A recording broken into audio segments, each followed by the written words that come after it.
Hi hello வணக்கம் and welcome to cricket Indians Tamil channel. இந்த வீடியோவில் நம்ம அதை பற்றி பார்க்க போகிறோம் அப்படின்னா கிரிக்கெட்டில் இந்த லேட்டஸ்ட் தான் உங்களுக்கு கொண்டு வந்திருக்கேன். ஃபஸ்ட்டு நம்மளுடைய 2 மும்பை இந்தியன்ஸ் வீரர்கள் பண்ண சாதனையோடைய இந்த ஒரு வீடியோ ஸ்டார்ட் பண்ணிடுவோம். ஸோ ஃபஸ்ட்டு வந்து ரோஹித் சர்மா பண்ண ரெக்கார்டு.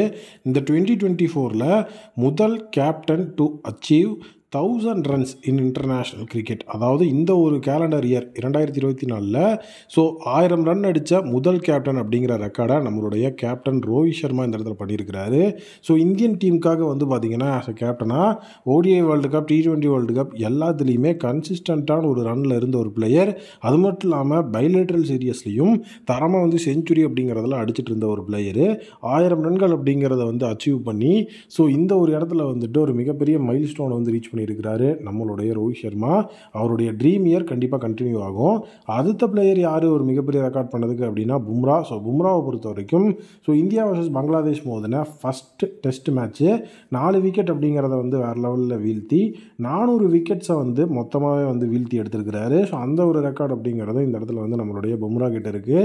ஸோ பும்ராவோட அருமையான ஸ்பெல் பங்களாதேஷுக்கு எகென்ஸ்டாக ஒரு வேறு லெவல் மேஜிக்கே பண்ணிச்சுன்னு சொல்லணும்.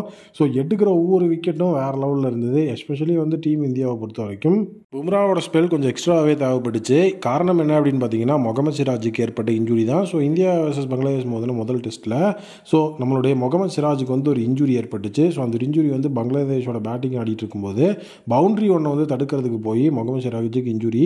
ஸோ அந்த இன்ஜுரிக்கு அப்புறம் வந்து பார்த்தீங்க அப்படின்னா அவர் வந்து ஆஃப் த ஃபீல்டு போயிட்டு ரொம்ப நேரம் கழிச்சு தான் வந்தார்.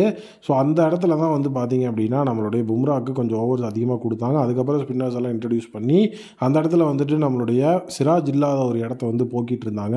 ஸோ அது ரெண்டில் வந்து பார்த்தீங்கன்னா ஆகாஷ் தீப் அந்த இடத்துல ஓவர் கட் பண்ணார். ஸோ பும்ரா வந்து ஓரளவுக்கு வந்து ஸ்டாப் பண்ணிவிட்டு அதுக்கப்புறம் ஸ்பின்னர்ஸை வந்து கொண்டு போயிடுவாங்க அப்படிங்கிற மாதிரி தான் அவங்க பிளான் இருந்தது. ஏன்னா ஜடேஜாவை ரொம்பவே வந்து லேட்டாக தான் அவங்க இன்ட்ரடியூஸ் பண்ணியிருந்தாங்க. ஈவன் சிராஜுக்கு அந்த ஒரு இன்ஜுரி அப்படிங்கிற ஒரு சின்ன கேப் கிடைக்கல அப்படின்னா ஜடேஜாவோட ஓவர்ஸ்லாம் ரொம்பவே லெஸ்ஸாக இருந்திருக்கும் போல். பட் ஜடேஜா வந்த வேலையை கரெக்டாக பார்த்து 8 ஓவர் போட்டிருந்தாலும் வெறும் 8 ஓவரில் 2 விக்கெட் அப்படிங்கிறதையும் வீழ்த்தி அவருடைய அந்த ஒரு ரோலை வந்து கரெக்டாக பண்ணிட்டு போயிட்டார். சிராஜோட இன்ஜுரி அப்டேட் அப்படிங்கிறத வந்து பார்க்கும்போது அவருக்கு பெரிய லெவல் ஆஃப் இன்ஜுரிலாம் இல்லை. திருப்பி வந்து அவர் மறுபடியும் வந்து அவர் தான் வந்து பங்களாதேஷோட இன்னிங்ஸுக்கு வந்து முடிச்சே விட்டார். பங்களாதேஷோட இன்னிங்ஸோட லாஸ்ட் விக்கெட் எடுத்தது நம்மளுடைய சிராஜ் தான்.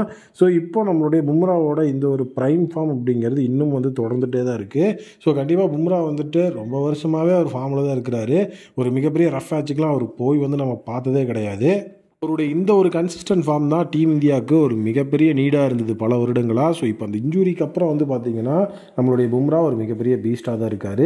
ஸோ அடுத்த அப்டேட் ஒரு மிகப்பெரிய கான்ட்ரவர்சியில் வந்து இப்போ நம்மளுடைய விராட் கோலி சிக்கியிருக்கிறாரு. என்ன கான்ட்ரவர்சி அப்படின்னு பார்த்தீங்கன்னா இந்தியா பங்களாதேஷ் மோதினா ஃபஸ்ட் டெஸ்ட்டில் தான் இந்த ஒரு கான்ட்ரவர்சி இருந்தது. ஸோ செகண்ட் இன்னிங்ஸில் நம்மளுடைய விராட் கோலி பேட்டிங் ஆடிட்டு இருக்கும்போது LBW அவுட் ஆயிடுவார் 17 ரன்னுக்கு. ஸோ விராட் கோலி கண்டிப்பாக செகண்ட் இன்னிங்ஸில் ஒரு வேறு லெவல் இன்னிங்ஸ் ஆடுவார்னு எல்லாருமே எதிர்பார்த்துட்டு இருந்த நிலைமையில் ஸோ 17 ரன்னுக்கு வந்துட்டு விராட் கோலி LBW ஆனதுக்கப்புறமா நிறைய பேர் ஹார்ட் பிரேக் ஆகிட்டாங்க. அண்ட் அதே நேரம் வந்து பார்த்தீங்கன்னா அதை விராட் கோலி ரிவ்யூ பண்ணவே இல்லை.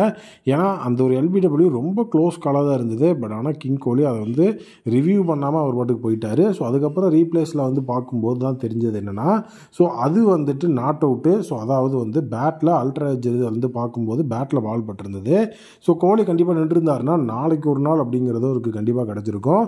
ஸோ இந்த ஒரு 17 ரன்ஸ் அப்படிங்கிறத ஈவன் இன்றைக்கே கூட அவர் வந்து 50 கன்வெர்ட் பண்ணிட்டு நாளைக்கு அதை செஞ்சுரி கூட போயிருக்கலாம். அது மட்டும் இல்லாமல் இந்த தடவை விராட் கோலி ரொம்ப அண்டர் கான்ஃபிடென்ட்டாக இருக்கிறார் அப்படிங்கிற விஷயமும் வைரல் ஆகிட்டு இருக்குது. ஏன்னா 2024 இது வரைக்கும் விராட் கோலி ஒரே ஒரு 50 மட்டும்தான் அடிச்சிருக்காரு.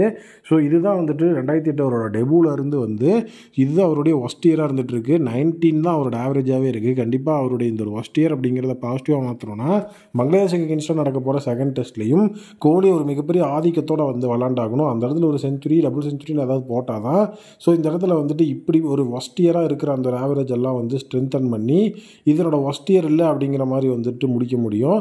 அப்படி இல்லைனா கோலியோட அந்த ஒரு அண்டர் கான்ஃபிடென்ஸ் அப்படிங்கிறதே இப்போ வந்து வந்துருச்சு. ஏன்னா அந்த வேர்டு ரொம்பவே வந்து ஒரு பவர்ஃபுல்லான வேர்டு. அது வந்து ஒரு கிரிக்கெட்டர் அப்படின்னு பார்க்கும்போது கோலியோட ஸ்டாண்டர்ட்ஸ்க்கு கோலிக்கு வந்து கான்ஃபிடன்ஸ் இல்லை அப்படிங்கிற லெவலுக்கே இப்போ ஃபேன்ஸ் பேச ஆரம்பிச்சிட்டாங்கன்னா கோலியோட ஃபார்ம் எந்த லெவலில் இருக்குன்னு பார்த்துக்கோங்க. ஒரே ஒரு 50 அவர் அடித்தாருன்னு சொன்னதும் அது வந்து கரெக்டான டைமில் வந்திருந்தது T20 வேர்ல்டு கப்போட ஃபைனலில். ஸோ கோலி வந்துட்டு இந்த தடவை கண்டிப்பாக பங்களாதேஷுக்கு எகென்ஸ்டாக செகண்ட் டெஸ்ட்டில் ஒரு தரமான பர்ஃபார்மன்ஸை கொடுத்தே ஆகணும் அப்படிங்கிற ஒரு நிர்பந்தத்திலையும் கட்டாயத்திலையும் இருக்கிறாரு. ஸோ கோலி செகண்ட் டெஸ்ட் மேட்ச்சில் எவ்வளோ அடிப்பார் அப்படிங்கிறத வெயிட் பண்ணி பார்ப்போம். நெக்ஸ்ட்டு வந்துட்டு இப்போ வைரல் ஆகிட்டு இருக்கிற அப்டேட் IPL 2025 ரிட்டன்ஷன் பாலிசி பாலிசியும் IPL 2025 ஆக்ஷனுக்கான அந்த ஒரு டென்டேட்டிவ் எல்லா பிளேயர்ஸையும் எப்போ ரிட்டன்ஷனில் லாஸ்ட்டாக அறிவிக்கணும் அப்படிங்கிற அந்த ஒரு டேட்டும் நாளைக்கு ரிவீல் ஆகும் அப்படிங்கிறது இப்போ வந்து வைரலாக போயிட்டுருக்கிற ஒரு விஷயமா இருக்குது. நீங்கள் டெலிகிராமில் போய் எங்கே பார்த்தாலும் சரி, இன்ஸ்டாகிராமில் எங்கே பார்த்தாலும் சரி, இந்த ஒரு விஷயம் தான் வைரலாக போயிட்டுருக்குது. ஸோ இதுக்கு வாய்ப்பு இருக்குது அப்படின்னா நாளைக்கு வந்து IPLோட GC கவுன்சில் மீட்டிங், அதாவது ஜென்ரல் கவுன்சில் மீட்டிங் வந்து நாளைக்கு ஷெட்யூல் பண்ணியிருக்கிறாங்க. அதில் எந்த விதமான மாற்று கருத்தும் கிடையாது. ஸோ அந்த ஒரு ஜென்ரல் கவுன்சில் மீட்டிங் எதுக்காக அப்படின்னா, ஸோ அதாவது ஒரு விஷயத்துக்காக BCCI சைட்லேருந்து 3 தடவைக்கும் மேற்பட்ட, அதாவது 3 டைம்ஸ் வந்து மீட்டிங் நடந்தது அப்படின்னா ஜென்ரல் கவுன்சில் அப்படிங்கிற அந்த ஒரு விஷயம் வந்து உள்ளே வரும். அவங்களோட போர்ட் ஆஃப் டைரக்டர்ஸ் தலையிட்டு அதற்கான முடிவு அப்படிங்கிறது எடுக்கணும் அப்படிங்கிற ஒரு விஷயம் இருக்குது. ஸோ இப்போ ஆல்ரெடி வந்து பார்த்தீங்கன்னா ஃபஸ்ட்டு வந்து நம்மளுடைய BCCI நீங்கள் வந்துட்டு 3 பிளேயரை ரீட்டைன் பண்ணி ஒரு RTM வச்சுக்கோங்க அப்படின்னு சொல்லி ஒரு விஷயத்தை வந்து ரிவீல் பண்ணாங்க. அதுக்கு வந்து நிறைய ஃப்ரான்ச்சைசஸ் வந்துட்டு இல்லை எங்களுக்கு உடன்பாடு இல்லை அப்படிங்கிற மாதிரி அந்த இடத்துல வந்துட்டு அதற்கு வந்து உடன்படலை. ஸோ அதுக்கப்புறம் எல்லா டீம்ஸையும் கூப்பிட்டு மேனேஜ்மெண்ட்ஸு டீம்ஸ் எல்லாத்தையும் கூப்பிட்டு ஒரு மீட்டிங் போட்டாங்க. ஸோ அதில் வந்து பார்த்தீங்க அப்படின்னா நிறைய டீம்ஸ் வந்துட்டு எங்களுக்கு 7 ரிட்டன்ஷன் வேணும், 0 ரிட்டன்ஷன் வேணும்லாம் வந்து ஒரு மாதிரியான மிகப்பெரிய லெவலில் வந்து அவங்களால வந்து கன்சிஸ்டண்ட்டான ஒரு மனதான முடிவு யாரும் சொல்லாதனால அதில் எந்த அப்டேட்டும் கிடையாது அப்படிங்கிற மாதிரி ஒரு விஷயத்தை வந்துட்டு சைன் பண்ணி பாஸ் பண்ணார் ஜேஷா. அதுக்கப்புறம் வந்து பார்த்தீங்க அப்படின்னா ட்ரெண்ட் ஆனது 4 பிளேயர் ரிட்டன்ஷன் அண்ட் 2 RTM அப்படிங்கிற மாதிரி வைரலாக இருந்தது. அதுக்கப்புறம் வந்து பார்த்திங்கன்னா அன்கேப்டு பிளேயரை வந்து ரீட்டைன் பண்ணணுங்கிற மாதிரி விஷயம் வந்துருந்தது. இப்போது இதில் எது தான் உண்மை அப்படிங்கிற விஷயத்த வந்து நமக்கு BCCI சொன்னால் தான் உண்டு. ஸோ அதற்கான ஜென்ரல் கவுன்சிலோட மீட்டிங் அப்படிங்கிறது வந்து நாளைக்கு நடக்க போகுது. அதில் எல்லா டீமும் வந்து பார்த்திங்க அப்படின்னா ஓகே அப்படிங்கிற மாதிரி விஷயத்துக்குள்ளே வந்து அவங்க எல்லாருமே வந்து சமாதானமாகி BCCI சொல்கிற அந்த ஒரு ஸ்டாண்டர்ட்ஸ்க்கு ஓகே அப்படிங்கிற மாதிரி முடிவு பண்ணிட்டாங்க அப்படின்னா நாளைக்கே BCCI எந்த ஒரு டிலேவும் இல்லாமல் IPL ஆக்ஷனோட அந்த ஒரு ரூல்ஸையும் IPLோட அந்த ஒரு ஆக்ஷனுக்காக எல்லா டீமோட ரிட்டைன்டு பிளேயர்ஸை எப்போ அனௌன்ஸ் பண்ணணும் அப்படிங்கிறதுக்கான டேட்டையும் நாளைக்கே வந்து அவங்க அனௌன்ஸ் பண்ணுறதுக்கு ரெடி. காரணம் என்ன அப்படின்னா இப்போ மறுபடியும் வந்துட்டு 2 நாள் 3 நாள் கழிச்சு விட்டோம்னா அதில் ஏதாவது ஒரு டீம் குறுக்காத திரும்பிட்டாங்க அப்படின்னா மறுபடியும் நம்மளால் ஒன்றும் பண்ண முடியாது. ஸோ இதற்காக தான் இமீடியட்டாக நாளைக்கு வந்து அவங்க வந்து ஓகே அப்படின்னு சொல்லிட்டாங்கன்னா நாளைக்கே எல்லா விஷயமும் ரிவீல் ஆயிரும். ஸோ நாளையிலேருந்தே வந்து பார்த்தீங்க அப்படின்னா எல்லா டீமும் அவங்களுடைய ரிட்டன்ஷன் யார் அப்படிங்கிறத வந்து தேடி வேறு லெவலில் வந்து உள்ளே கொண்டு வர்றதுக்கும் இது கொஞ்சம் யூஸ்ஃபுல்லான விஷயமா இருக்கும்.